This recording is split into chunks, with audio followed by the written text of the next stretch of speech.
జన్మరాహిత్యం పొందాలి అంటే నీ యొక్క ధ్యాన సాధన ఎట్లా ఉండాలి? మహాత్ములు ఏం చెప్తున్నారు దీని గురించి?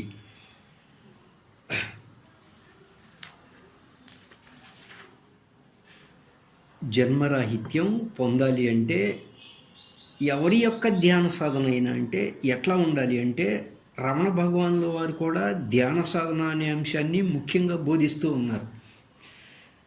మనం చేసేటువంటి సాధన ఎలా ఉండాలి అనేటువంటి మాట ఆయన ఏం చెప్పారయ్యా అంటే, సాధారణంగా లోకంలో సాధన చేసేటువంటి వారు ఉదయం సాయంత్రం టైం పెట్టుకుంటారు.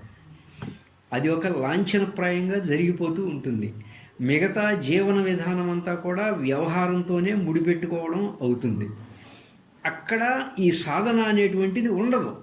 వ్యవహారంతో ముడిపెట్టుకుని ఉన్నప్పుడు సాధన అనేటువంటి అంశం అక్కడ ఉండదు.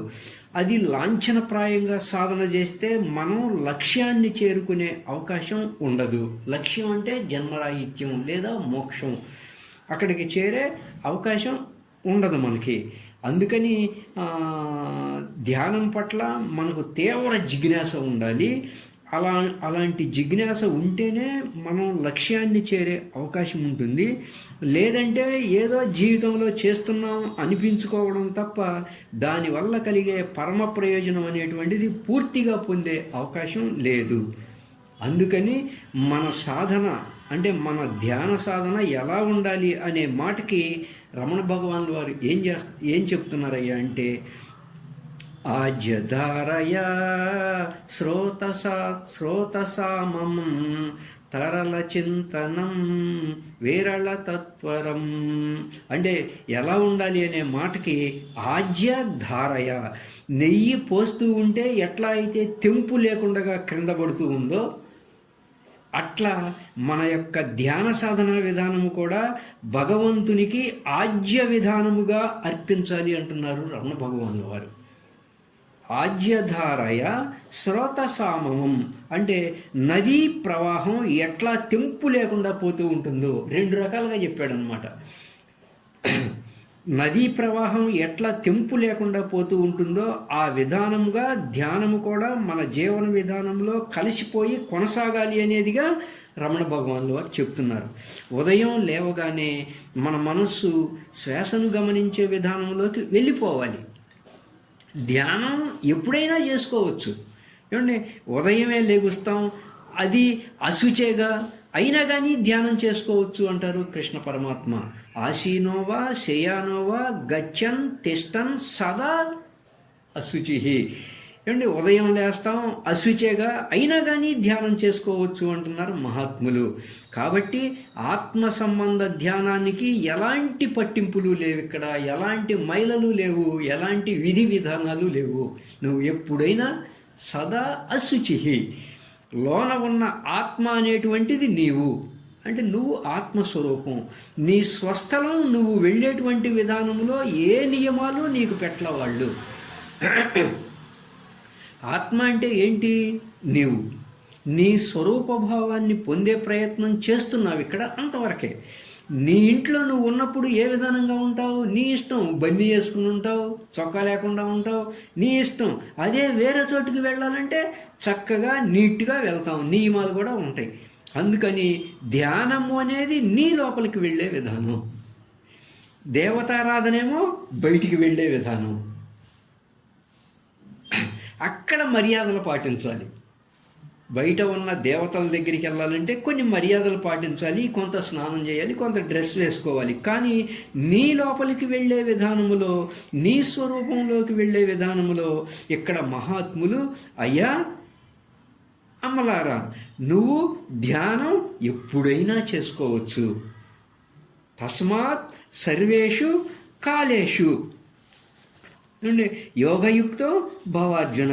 ఎక్కడ ఉన్నా కానీ ధ్యానం చేసే అవకాశం ఉన్న మేరకు ధ్యాన విధానములోనే ఉండాలి. అదే మాటని శ్రీకృష్ణ పరమాత్మ కూడా ఉత్తర గీతలో చెప్తారు. అర్జున, ధ్యాన సాధన అనేది ఒక లాంఛనప్రాయంగా కొద్ది సమయం పెట్టుకొని అయిపోయిందా ఈ పూటకి అన్నట్లుగా చేస్తే సాధనలో ఉత్తీర్ణులు కాలేరయ్యా. కనుక సాధన అనేది ఎలా ఉండాలి అంటే తైలధారం ఇవ అచ్ఛిన్నం, దీర్ఘఘంట నినాదవత్తని ఈయన కూడా 2 రకాలుగా చెప్పాడు. అంటే తైలధారలాగా అన్నారు స్వామి గారు. ధ్యానము అనేది స్వరూపానికి సమీపంగా ఉన్నది. ధ్యానేన ఆత్మని పశ్యంతి అన్నారు. బ్రహ్మైక్య సిద్ధి, జన్మరాహిత్యము అనేటువంటి అపేక్ష నీకుంటే నీ ధ్యానము నిత్య జీవితంలో తైలధారం ఇవ అచ్ఛిన్నం, త్రెంపు లేకుండా ధ్యానం చేయాలి. బాగా అలవాటు ఉంటేనే ఇది సాధ్యం. మనసుని శ్వాస మీద పెడితే ఏమవుతుంది? మనసులోని సంకల్పాలు తగ్గి తగ్గి లేకుండా పోతాయి. మనసులో ఏ ఆలోచనలు లేనప్పుడు మనసు నిశ్చలము, నిర్మలము అవుతుంది, శుద్ధము అవుతుంది. కాబట్టి ఆ విధంగా శ్వాసతో మనసును పూర్తిగా అంకితమైపోయినప్పుడు మనసు ఆగటం కారణంగా మనసుతో పాటు శ్వాస ఆగిపోతుంది. ఎక్కడైతే 2 ఆగిపోయాయో అది బ్రహ్మం యొక్క స్థితి, ఆత్మానుభవం, బ్రహ్మానుభవం అన్నారు. కాబట్టి ధ్యానం అనేది అర్జున ఏదో మొక్కుబడిగా చేయటం కాదయ్యా, తైలధారం ఇవ అచ్ఛిన్నం, నిరంతరంగా త్రెంపు లేకుండా చేయాలి. అప్పుడు మాత్రమే అది సిద్ధిస్తుంది. ఏమంటే చిన్నప్పటి నుంచి బాగా పాటుపడితేనే డాక్టర్ అవుతావు. ఏదో నెలకో సంవత్సరానికో కష్టపడి చూడండి. ఏంటి, ఏదో నెలకో సంవత్సరానికో కష్టపడతానండి, బ్రహ్మజ్ఞానిని కావాలంటే, బ్రాహ్మీ అనుభవాన్ని పొందాలి అంటే, ఆత్మ అనుభవాన్ని పొందాలి అంటే తెంపు లేకుండా ధ్యానం చేయాల్సిందే. నీకు జన్మరాహిత్యం పొందాలి అని అనుకుంటే నిత్య జీవితంలో నిత్యము ధ్యానం కొనసాగించాల్సిందే. తీరికగా ఉండే అన్ని సమయాల్లో శ్వాసతో మనసును జోడించే అభ్యాసం బాగా అలవాటు అవ్వాలి. అలా లేకపోయిందా అంటే గనక మనసు తవ్వకాలు మొదలు పెడుతుంది. పూడిపోయిన వాటిని కూడా పెకలించి బయటపడేస్తూ ఉంటుంది. భవిష్యత్ తెలియదు కాబట్టి మనసు చేసే పని గత తవ్వకాలే. జరుగుతున్న దాని మీద ఉండదు గనక గతానికి పోతుంది మనస్సు. అయ్యా, ఈ తవ్వకాల నుంచి మనసును నువ్వు విడదీయాలి. అలా గతంలోకి పోకుండా విడదీయాలి అంటే దానికి మరో పని పెట్టు. నువ్వు అన్ని తీరిక సమయాల్లో మనసుని శ్వాసతో జోడించి పెట్టు. అప్పుడు అది తవ్వకాల నుంచి విడిపడి ధ్యానాభ్యాసంలోకి వస్తుంది. అలా నీ ధ్యానము నీతో పాటే తెంపు లేకుండా దీర్ఘఘంటానాదంగా సాగాలి అన్నారు పరమాత్మ. అవసరం పడింది, వ్యవహారం చెయ్యాలి. వ్యవహారం కోసంగా ఆలోచన చెయ్యి. అది అయిపోయిన తర్వాత ఆలోచనలు చేసే ఛాన్సును మనసుకు ఇవ్వబోకు. సాధకులై ఉన్నటువంటి వారు ఈ జాగ్రత్తలు తీసుకోవాలి. ఓరక ఏదో లాంఛనప్రాయంగా చేస్తే గమ్యం చేరలేమండి. ఈ పూట ఏదో ధ్యానంలో కూర్చున్నా అయిపోయింది అంటే లక్ష్యాన్ని చేరలేమండి.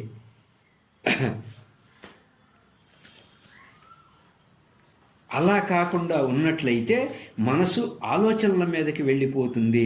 అంటే గత తవ్వకాల్లోకైనా వెళ్తుంది, భూతకాలంలోకి, భవిష్యత్ ఊహల్లోకైనా వెళ్తుంది, భవిష్యత్ కాలంలోకి. కానీ మనం ఉండాల్సింది ఎక్కడ? వర్తమానములో. నీలో నువ్వు ఉండటం వర్తమానం. అందుకే ధ్యానములో ఉండలేకపోతున్నాం. ధ్యానము అంటే ప్రజెంట్, వర్తమానం, ఉన్న చోటే ఉండటము, నీలో నీవు ఉండటము. ఆ శ్వాస ఆడుతూ ఉంది, దాని గమనికలో ఉండాలి. ఎక్కడ ఉంటాం? అలవాటైపోయిందిగా గతాల తవ్వకాలు. పొలుగు పారా తీసుకోవడం, తవ్వకాలు ప్రారంభించడం. కళ్ళు మూసుకొని కూర్చుంటావు, మొత్తానికి బ్రహ్మాండమైన ఆసనం వేసుకొని. చూచే చూపర్లకు మాత్రం అబ్బో బ్రహ్మాండంగా ధ్యాననిష్టలో కూర్చున్నట్లుగానే కనపడతాం. కానీ లోపల చేసే పని ఏంటయ్యా అంటే గత త్రవ్వకాలు చేసే విధానం. కారణం ఏంటి? వర్తమాన జీవితంలో ఆ పని చేశావు నువ్వు. కాబట్టి ధ్యానంలో కూడా అదే పని చేస్తున్నావు. అందుచేత అవకాశం కుదిరినప్పుడల్లా నువ్వు ధ్యానం చేయి. రమణ భగవానుల వారు జీవితంలో ధ్యానాన్ని చీలించారు. ఆ మార్గాన్ని ఇక్కడ మనకు బోధిస్తూ ఉన్నారు ఆయన. ధ్యాన సమాధి లేదా బ్రాహ్మీ అనుభవం అనేది ఒక్క పూటతో వచ్చే అవకాశం లేదది. మన వ్యక్తిత్వం మన ఆధీనంలో ఉండి ఉన్నట్లయితే ఈ క్షణంలోనే బ్రహ్మానుభవాన్ని పొందవచ్చు. లోన ఉన్న వ్యక్తిత్వం అది మన అధీనంలో లేదండి. అది ఒక ప్రకృతి విధానంగా క్రియేట్ అయిపోతూ ఉన్నది. దాన్ని మన వైపుకి తిప్పుకోవాలి అని అంటే సమయం తీసుకుంటుంది. ఎన్నాళ్ళండి అంటే దానికి కాలమానం లేదు. చెప్పుకోబోతున్నాం దీని తర్వాత ఎన్నాళ్ళు అనేది. ఏనాడు నీలో ఉన్న కర్మవాసనలు అంతమొందుతాయో ఆ పూట నీకు మార్గం సుగమం అవుతుంది. అంతవరకు దానితో కుస్తీ పట్టాల్సిందే, యుద్ధం చేయాల్సిందే. ప్రయత్నాత్ యతమానస్తు యోగి సంశుద్ధ కిల్బిష అనేక జన్మ సంసిద్ధ తతో యాతి పరాంగతిం అంటారు. అంటే ప్రయత్నం చేసేటువంటి ఆ సాధకుడు, ఆ ధ్యానయోగి సమస్త కల్మషాల నుంచి అతడు బయటపడతాడు. ఎంతకాలం? అనేక జన్మ సంసిద్ధ, అనేక జన్మలు అన్నారు. అనేక సంవత్సరాలు అంటే కొంత ఊరట ఉండేది. అనేక వారాలు అన్నా, అనేక నెలలు అన్నా ఊరట ఉండేది. అనేక జన్మలు అనే పదం ఆయన గారు అక్కడ వాడుతూ ఉన్నారు. అందువల్ల పాడిపోకూడదు. కర్మణ్యేవాధికారస్తే మా ఫలేషు కదాచన. గురుదేవుడు ఏ ధ్యాన విధానం అయితే బోధించారో ఆ ధ్యాన విధానంలో ఉన్నావా లేదా చూసుకో, అంతవరకే నీ పని. లక్ష్యం మీద దృష్టి పెట్టుకోబోకు. అది వచ్చే పూట వస్తుంది, అంతవరకే. ఏమంటే ఒక మొక్క ఉంటుంది, పెట్టంగానే మరుసటి రోజుకే పూత, పిందె, కాయ, పండు ఈ విధంగా వస్తాయా చెప్పండి? దానికి ఒక పీరియడ్ అంటూ ఉంటుంది. అభ్యాసాన్ని బట్టే ఏదైనా వస్తుంది, కానీ ఒక్క పూటలో ఏదీ రాదు. ఆ అభ్యాసము అహర్నిశలు ఉండాలి. అలా ఉన్నప్పుడే దాని యందు ఒక పట్టు సాధించే అవకాశము ఉంది. ఆ విధంగా అజ్ఞాన సంబంధమై ఉన్నటువంటి, అనాత్మ సంబంధమై ఉన్నటువంటి, ప్రాపంచిక సంబంధమై ఉన్నటువంటి, భౌతిక సంబంధమై ఉన్నటువంటి, మాయా సంబంధమై ఉన్నటువంటి, మిథ్యామాత్రమై ఉన్నటువంటి, అశ్వరమై క్షణికమై ఉన్నటువంటి వాటిల్లో పాట్లు పడుతూ ఉన్నామే కానీ శాశ్వతమై, నిత్యమై, అఖండమై, ఆనందమై, మోక్షదాయకమై ఉన్నటువంటి విషయంలో మాత్రం అసంతృప్తి, నిరుత్సాహము, ఆ ధ్యానాభ్యాసం పట్ల ఉత్సాహము లేకపోవడము. మనమేముందిలే, ఎవరో మహాత్ములు చేస్తారులే, వాళ్ళకేమీ పని పాట ఉండదు కాబట్టి మనం చేయలేములే, ఈ జన్మకి మాత్రం వద్దులే, వచ్చే జన్మ ఉంటే అప్పుడు చేద్దాంలే, ఇలాంటి ఆలోచనలతో ధ్యాన విధానానికి దూరమైపోయే విధానము ఉంది. కాబట్టి ప్రయత్నం చేస్తే మాత్రం సాధ్యం కాకుండా ఏదీ ఉండదు. అందువల్ల ఆ ప్రయత్నంలోని భాగ అంశంగా రమణ భగవాన్ల వారు, శ్రీకృష్ణ భగవాన్ల వారు ధ్యానం చేసేటువంటి వారికి ఒక చక్కటి సందేశాన్ని ఈ శ్లోకముల ద్వారా మనకు అందిస్తూ ఉన్నారు. నీ సాధన ఎలా ఉండాలయ్యా అంటే, నెయ్యి గనక పాత్రలో నుంచి పోస్తూ ఉంటే ఎట్లా తెంపు లేకుండా ఉంటుందో, నదీ ప్రవాహంలాగా తెంపు లేకుండా నిరంతరంగా నీ ధ్యాన సాధన కొనసాగాలి అంటున్నారు. దాన్ని అభ్యాసంలో మనం పెట్టగలిగితే సాధ్యం కాదు అనేది ఏమీ లేదు. అభ్యాసం అనే దాని పట్ల మనం ఉత్సుకత పెంచుకోవడం లేదు. ఒకరోజు పెడతాం శ్వాస మీద మనసు, 2 రోజులు పెడతాం, 4వ రోజు దండం పెట్టేస్తాం. అంటే మిగతా భౌతిక విషయాలు ఏవైతే ఉన్నాయో అవన్నీ మాత్రం సాధించి తీరుతాం. ఎంత కష్టమైనా పోరాడతాం. యుద్ధాలు, ధర్నాలు, సమ్మెలు చేస్తాం. కోర్టులకు కూడా వెళ్తాం, తిరుగుతాం. అనేక విధాలుగా అనాత్మ సంబంధమై ఉన్న వ్యవహారాల్లో మాత్రం విసుగు లేకుండా పోరాటం చేసి సాధించే విధానం కనపడుతుంది. కానీ ఆధ్యాత్మిక విషయంలోకి రాగానే ఏమవుతుంది అంటే, 4 రోజులు చేయగానే ఏమైనా మనల్ల కాదులే ఇది అని ధ్యానానికి ఒక పెద్ద దండం పెట్టేయటమే. తరించే అవకాశం లేదు అనగా ఏమంటే తరుముకొస్తున్నాయి జన్మలు. తరించే అవకాశం లేదు అంటే తరుముకొస్తున్నాయి జన్మలు. మరలా ఏ జన్మలు వస్తాయో, ఏ దేహాల్లో పడతామో, ఏ కష్టాల్లో పడతామో ఛాన్స్, అవకాశం వచ్చింది. మానవ దేహం చేసుకునే అవకాశం ఉన్నది. వేరే దేహాల్లో పడ్డాము అంటే అలమటించాల్సిందే. అక్కడ చేద్దాము అన్నా ధ్యాన సాధన అవకాశం లేదు.